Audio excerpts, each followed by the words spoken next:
돈을 이렇게 전달해 줍니다 보면은. 그런데 돈을 안 받아요. 안 받아. 돈을 안 받아요 보면은. 돈이 예. 필요 없. 뭐지? 이 영상은 이제 아르헨티나 옆에 있는 이제 파라과이에 있는 이제 한 마트에 CCTV에 찍힌 영상입니다. 마트에 강도가 들었어요. 강도예요? 뭔데요? 예, 이 강도가 이제 딱 해놓고 돈 내놔라고 하니까 직원이 거기서 돈을 꺼내서 이렇게 줬는데 그 꺼내준 돈이 아르헨티나 돈이었던 거죠. 그래서 갖기 싫다고. 야나 안 받아. 야, 이제 강도도 환율을 알아야 할 수 있는 세상이. 그러니까 이제 어떻게 보면 돈 가치가 너무 떨어지니까 실제로 그 돈 가지고 뭘 하지? 그러면 도배를 해볼까? 정도가 제일 현실적일 것 같은. 아예 그렇게 떨어졌어요? 그렇습니다. 그래서 페소 가치는 계속 낮아지고 있어요. 2023년 2월 달에는 이제 1달러에 180 페소로 이제 바꿔줬습니다. 참고로 아르헨티나는 이제 고정 환율이에요. 딱 정해져 있는데 그런데 2024년 2월 지금 현재는 얼마냐 하면은 830 페소입니다. 내 돈 가치가 확 녹아내린 거죠. 달러 가지신 분들은 좋죠. 그 와중에 이제 뭐 물가 상승률도 어마어마하죠. 2023년 1월 대비해서 2024년 1월 1년 사이에 아르헨티나 물가 상승률은 무려 254.2%입니다. 그러니까 전체 물가가 평균적으로 2배 이상 이렇게 올랐다라고 하는 거고요. 그러다 보니까 돈을 갖고 있어도 할 수 있는 게 없으니까 제일 중요한 건 오히려 돈이 아니고 물건이죠. 그럼 물건이 있을 만한 곳, 뭐 쓰레기 매립장, 버려진 창고 이런 거를 열심히 뒤져가지고 뭔가 팔 게 없나라고 생각을 하고 그 와중에 이제 뭐 물건을 안 사도 밥은 먹어야 되잖아요. 네. 다 무료 급식소에 이제 줄을 서는 이제 이런 상황이 된 거지요. 그러니까 단순히 물가가 많이 올라서 힘들겠다가 아니고 하루하루 삶을 살기가 매우 어려운 상황으로 가고 있는 곳이 이제 아르헨티나라고 말씀드리겠습니다. 그런데 사실 아르헨티나도 나라잖아요. 그럼 나라면 이런 상황에서 그걸 가만히 보고 있으면 말이 안 되겠죠. 그래서 보통 통화 정책이라든지 조치를 취하죠. 제일 대표적인 것이 기준금리를 이제 올리는 거죠. 그런데 대한민국 같은 경우는 현재 한국은행에서 정한 기준금리가 3.5%입니다. 그러면 아르헨티나는 몇 퍼센트 정도 될까요? 138%. 그 근처 133. 예. 금리가 133이야. 야. 여러분들 은행에 돈 맡기면 1,000만 원 맡기면은 한 2,300 들어오는 거네. 그렇죠. 아주 즐거운 나라일 것 같은데 문제는 뭐냐? 이렇게 기준금리를 올려도 물가가 안 잡혀요. 왜 그러지? 이 상황은 이제 인플레이션으로는 안 된다. 인플레이션급을 넘어간, 그래서 우리가 보통 울트라, 킹, 이런 표현을 붙이죠. 그래서 하이퍼 인플레이션이라고 부릅니다, 보면. 그러니까 상황이 이제 매우 안 좋다. 근데 이렇게 말씀드리면 아르헨티나는 옛날부터 엉망진창이고 그냥 다 옛날부터 이랬던 아주 가난했던 그런 나라인가? 아르헨티나는 역사적으로 보면 제일 잘 나갈 때는 세계 몇 위였을까요? 8위.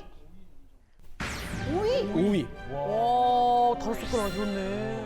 네, 한 손가락에 드는 5위였어요. 그러니까 어떻게 보면은 아르헨티나라는 나라를 사람으로 따지면은 타고난 금수저 이런 나라다라고 볼 수 있어요. 일단 국토의 20% 이상이 세계 3대 곡창지대 중에 하나인 팜파스라는 거대한 평원이죠. 어마어마한 곡물이 많이 생산되죠.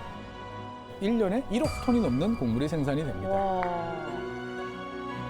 세계에서 소고기 생산량, 세계에서 거의 1등이 이제 소고기입니다. 요즘에 여러분들 2차 전지 투자 많이 하시는데 다들 이제 리튬 관심이 많으시죠. 아르헨티나 같은 경우는 이 하얀 석유라고 불리는 리튬도 세계 3위. 뭐야, 완전 신의 축복을 받았네. 그렇죠. 그래서 아르헨티나라는 이름 자체가 은이 넘치는 땅. 예. 아르헨티나 입장에서 봤을 때는 19세기 말, 20세기 초반은 땅은 넓고 뭐 할 일은 되게 많은데 사람이 없던 나라예요. 그러다 보니까 외국의 이민 문호를 활짝 열어서 오고 싶은 사람 누구나 다 와라 라고 이야기를 했고 간 사람들은 다 돈을 잘 벌었어요. 아르헨티나는 도대체 언제 어디서부터 왜 무엇이 잘못됐길래 이렇게 됐을까? 와, 뭐가 잘못됐지? 진짜 궁금하다. 아르헨티나와 관련된 기사 제목들이 쭉 나옵니다. 포주기식, 페론주의 이런 얘기가 되게 많이 나옵니다. 그러면 먼저 페론주의가 뭘까요? 페론주의. 페론은 뭐죠? 이제 페론은 사람 이름이에요. 사람 이름. 사람이에요? 그 당시에 이제 아르헨티나에서 집권했던 대통령 이름이 후안 도밍고 페론이에요. 이 양반이 이제 내세웠던 정책을 이제 페론주의라고 그러고, 페론주의라는 것은 여러분들 잘 아시는 말로 하면 이제 포퓰리즘. 포퓰리즘은 뭐죠? 여러분들이 원하시는 거 내가 막 퍼드릴게요. 집을 원하시면 집을, 돈을 원하시면 돈을, 좋은 직업을 원하시면 좋은 직업을. 와. 좋죠. 예. 예. 근데 이렇게 퍼주다 보면 결국은 바닥이 나죠. 예. 그래서 과도한 퍼주기 때문에 아르헨티나 경제가 몰락의 길을 걷게 됐다라고 보통 우리가 이야기를 합니다. 사실 뭐 아주 틀린 이야기는 아니지만 그게 정말 100% 원인일까? 그래서 여기에 대해서 한번 이야기를 해보려고 합니다. 이 페론이라는 사람은 어떻게 보면은 참 우여곡절이 많은 그런 사람입니다. 1943년에 아르헨티나에서 이제 정권이 한번 엎어집니다. 이제 쿠데타가 일어나요. 쿠데타에서 참가를 합니다. 그래서 고용사회복지부 장관을 이제 역임을 하게 됩니다. 그리고 이제 부통령까지 올라갑니다. 그런데 이제 1945년쯤 돼서 이제 이 집권 세력 내부에 갈등이 벌어집니다. 내가 대통령이 될 거야. 이러다가 이제 권력 싸움에서 밀린 페론은 감옥에 갇히게 됩니다. 그런데 이 감옥에 갇혀 있는 상태에서 에바 페론, 그 부인이 더 유명하죠. 그렇죠, 에비타. 사실은 이제 정식 결혼이라기보다 동거하던 상황이었는데, 근데 에바 페론은 외모도 이쁘지만 무엇보다도 이 탁월한 목소리, 그래서 성우 이런 걸 잘했죠. 그 당시만 해도 텔레비전 거의 없었죠. 라디오죠. 그래서 이 방송을 이용해서 어떻게 보면은 페론이 추구하던 가치, 그다음에 페론이 여러분들한테 해줄 수 있는 여러 가지 장점들 이런 것들을 방송을 통해서 이야기를 합니다. 그런데 이 에바 페론은 원래 이제 시골 빈민층에서 태어났던, 그러니까 서민들이 얼마나 어렵게 살고 있고 무엇을 원하는지를 뼛속까지 잘 알고 있던 그러한 사람이었죠. 그러니까 빈민층과 노동층 입장에서 봤을 때는 에바 페론이라는 사람은 우리랑 같은 한솥밥을 먹던 그러한 동질적인 사람인데, 그 사람의 남자친구라고 해야 될까, 남편이라고 해야 될까, 잡혀 있고, 근데 저 사람은 정말 좋은 뜻이 있어. 저 사람이 뜻을 펼칠 수 있으면 우리 아르헨티나의 빈민들, 서민들은 이제 드디어 잘 살 수 있을 것 같다라는 생각을 하게 됩니다. 그러면서 이제 다들 길거리에 나서서 시위를 하죠.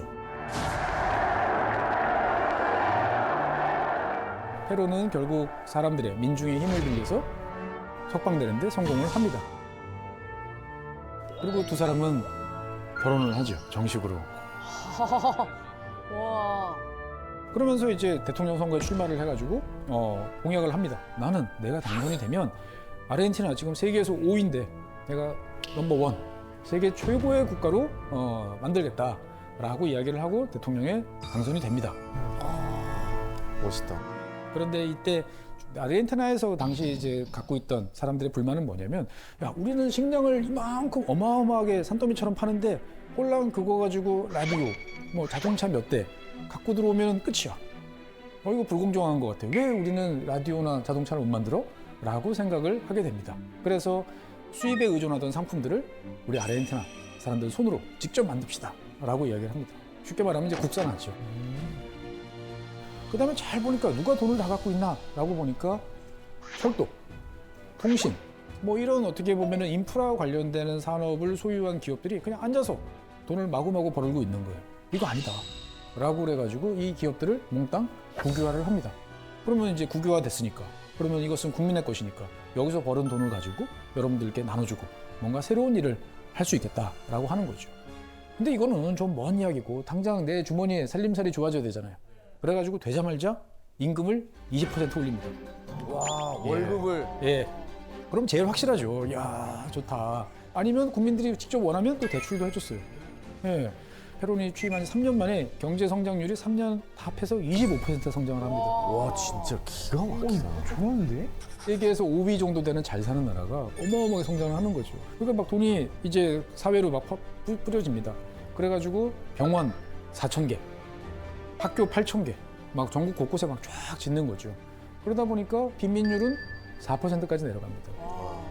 페루는 1946년에 취임을 해서 단 1년 만에 47년이 돼서 아르헨티나가 보유하고 있던 외채, 외국한테 빌린 돈을 다 갚아버립니다. 이거 뭐 이자내면서 갖고 있어? 우리 다 갚을 돈 있는데. 그리고 우리는 경제적으로 어느 나라에도 예속되지 않은 독립국가다라고 선언을 하는 거죠. 그러니까 국민들 입장에서 봤을 때는 어떤가요? 야, 페론을 정말 대통령으로 해주니까 살림살이가 나아지고, 야, 이거 도대체 임기가 몇 년이야, 이 페론 대통령? 6년이었어, 6년. 야, 6년 하지 말고 너 계속해라. 예, 그렇죠. 아, 잘하는데 한 번만 왜 해? 참 꿈에 그리는 그런 상황이죠. 예. 예, 다들 막 나 더 할 거야 그래가지고 막 싸워서 바꾸는데 국민들이 제발 더 해주세요. 그래가지고 결국 헌법을 바꿉니다. 더 임기할 수 있게. 그리고 페론 부부는 아르헨티나 사람들한테는 영웅, 우상, 아이돌이 되는 거죠. 지금까지 너무 그림이 좋습니다. 그러니까, 망하기 직전인데 지금 언제 망할지 모르겠는데. 너무 괜찮아. 와, 지금 너무 유토피아야. 근데 문제는 페론 대통령이 집권하던 이 시절부터 사실 문제가 생깁니다. 1940년대 전쟁 때문에 아르헨티나가 돈을 많이 벌었잖아요. 네. 그러면 1945년이면 2차 세계대전이 끝이 나요. 네. 그러면 이제 폐허가 된 유럽을 도와주기 위해서 미국이 막대한 돈을 이제 마셜 플랜이라고 그래가지고 줍니다. 그래서 이제 이 유럽에 있는 여러 나라들은 이걸로 벽돌도 치우고 뭐 사람들한테 일자리도 만들고 해야 되는데 당시 폐허가 됐는데 누가 농사를 짓겠어요. 그러니까 식량을 사와야 되는데 이 사람들이 딱 보니까 가격이 더 싼 아르헨티나에서 사옵니다. 미국이 준 돈을 가지고 아르헨티나에서 곡물을 사오는 거죠. 근데 미국 입장에서 봤을 때는 이거 봐라. 아르헨티나에서밖에 못 구하는 걸 사오면 어쩔 수 없지만 미국에도 곡물은 많은데. 맞아요. 예. 그래가지고 유럽 국가들한테 똑똑하는 거죠. 아니 너 주머니에서 지금 그거 어디서 누가 꽂아준 건데 그걸 왜 저 남의 나라 가서 돈 쓰고 있어? 라고 눈치를 주니까 그럼 어떻게 되겠습니까? 다들 아르헨티나 곡물이 더 싸긴 한데 미국 거 사야 그렇죠. 도와주니까. 어떻든 그러다 보니 아르헨티나 입장에서 봤을 때는 제일 큰 시장인 유럽 시장이 갑자기 확 좁아드는 거죠. 그래서 실업은 증가하고 경기는 안 좋아지고 흔히 말하는 이제 스태그플레이션이 이제 등장을 하게 되는 거죠. 물가도 오르고 돌아가지가 않네. 결국 이제 국민들의 불만이 높아지고 1955년 9월 달에 이제 쿠데타가 또 발생을 합니다. 그래서 페론 대통령은 아르헨티나를 떠나서 말이 통하는 나라 이제 스페인으로 가가지고 지내게 되는 거죠. 그래서 아르헨티나 국민들은 이제 뭐 어떻든 간에 뭐 군대가 들어와서 잘했으면 좋겠다라고 하지만 생각보다 이게 잘 안 됩니다. 그러니까 결국은 이제 1972년쯤 돼가지고는 국왕이 명간이다. 돌아와 주세요. 페론을 이제 외치게 되는 거죠. 그래서 이미 이제 고령의 나이가 됐던 페론 대통령이 20년간의 망명 생활을 뒤로하고 또다시 대통령이 됩니다. 그래서 국민들은 이제 우리가 다시 좋은 시절이 올 거야 라고 했습니다만 바로 이제 사망을 하게 됩니다. 예. 그리고 이제 이 아르헨티나 국민들은 페론을 너무너무 사랑했기 때문에 1974년 페론의 세 번째 부인이었던 이사벨 페론을 대통령에 당선을 시킵니다. 와, 근데 진짜 국민들이 화끈하는데요, 진짜. 그런데 하지만 1970년대는 뭐 어떤 일이 있었죠? 전 세계적으로 오일 쇼크가 있었죠. 기름값이 막 하루아침에 4배씩 오르는 그러한 상황이 있다 보니까 전 세계적으로 불경기. 그러다 보니까 군대가 이 페론 대통령 그 부인까지 다 밀어내고 1976년에 다시 집권을 하게 됩니다. 그리고 국가 비상사태를 이제 선언을 하게 되는 거죠. 여기서 이제 페론주의는 막을 내리게 됩니다. 그러면 이제 고생 끝, 이제 행복 시작 해야 되는데 급진 시민연합이라고 하는 이제 어떻게 보면은 좀 급진적인 정책을 펴는 정당, 그 다음에 페론주의를 따르는 정의주의자당, 이 두 당이 서로 엎치락뒤치락 이제 하게 되는데 문제는 아르헨티나 경제가 활력이 없어지는 거예요. 네. 그러니까 뭐 그런 거죠. 경기가 안 좋아. 뭔가 문제가 커졌어. 야, 이거는 외국 자본이 너무 많이 들어와서 그래. 아르헨티나 독자성을 찾아야 돼. 나가. 또. 네. 라고 합니다. 그러면 또 문제가 생기죠. 그러면 또 반대로 다 들어오세요. 라고 이야기를 하는 거죠. 보기가 2개밖에 없어요, 왜? 너무 극단적으로 막. 그래서 나라가 9번 망합니다. 9번의 국가 부도를 겪습니다. 와. 이미 19세기에 2번, 그 다음에 20세기도 1940년대 지나면서부터 쫙 있죠. 배송이 오빠가 아르헨티나에 태어나서 뭐 82년생이니까 5차 시절에 5차부터 9차까지 바뀌었네. 와. 그래서 최근에 아르헨티나에서는 10번째 국가 부도가 이제 거의 가시화된 이제 이런 상황이었습니다. 그런데 그런 와중에 2023년 10월 달에 이제 대통령 선거를 하게 됩니다.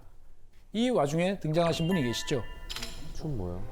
하비에르 밀레이라는 이름의 이제 경제학자인데 전기톱을 들고 나오신 분입니다. 전기톱이에요? 톱을 왜 갖고 나오신 거예요? 야, 아르헨티나 경기가 왜 이 모양이냐? 라고 하는 거죠. 그러면 내가 전기톱으로 이거 다 쓸어버리겠어. 라고 하는 거죠. 그래서 이 밀레이 같은 경우는 모든 것을 자유에 맡기겠다. 자유방임주의. 그래가지고 내가 지금 간이식을 받으면 다 살 수 있을 것 같아. 근데 기다리세요 그러잖아요. 필요 없어. 시장에서 거래해. 장기 매매 자유 거래. 예. 그다음에 정부 보조금. 야, 이 정부 보조금 때문에 아무도 일을 안 해. 정부 보조금 다 없애버려. 무상 의료, 뭐 무상 교육 다 공짜에 사람들이 길들여져 있어. 그거 다 치워. 저기는 너무 극단적이네. 그렇죠. 그다음에 이제 극단적인 정책의 끝판왕이 있습니다. 중앙은행 없애버려. 와. 네. 컨트롤 센터가 없었어. 그러면 돈은 누가 찍어내? 뭘로 해? 걱정할 거 없어. 달러로 쓰면 돼. 라고 이야기를 합니다. 우리 입장에서 봤을 때는 아니 그 불만이 있어도 너무 많이 나갔지 라고 하지만 아르헨티나 국민들 입장에서 봤을 때는 이판사판입니다. 뭐 이리 망하나 저리 망하나. 그래서 아르헨티나 국민들은 선택을 합니다. 야, 선택이를 또 했어. 네, 그래서 현재 아르헨티나 대통령이에요. 톱 대통령. 그러면 지금 하자는 대로 그렇게 공약이 가고 있어요? 그래서 실제로 이제 밀레 대통령 같은 경우는 의회에서 동의를 안 해도 당장 할 수 있는 것들, 뭐 이를테면 환율을 현실화시킨다든지, 교통 및 연료 보조금을 삭감한다든지, 뭐 가격 통제를 없앤다든지 이런 조치들은 이제 벌써부터 이제 하고 있는 거죠. 뭔가 개혁을 하는 건 맞는데 저 방식이 과연 맞을까? 라는 것은 잘 모르겠습니다.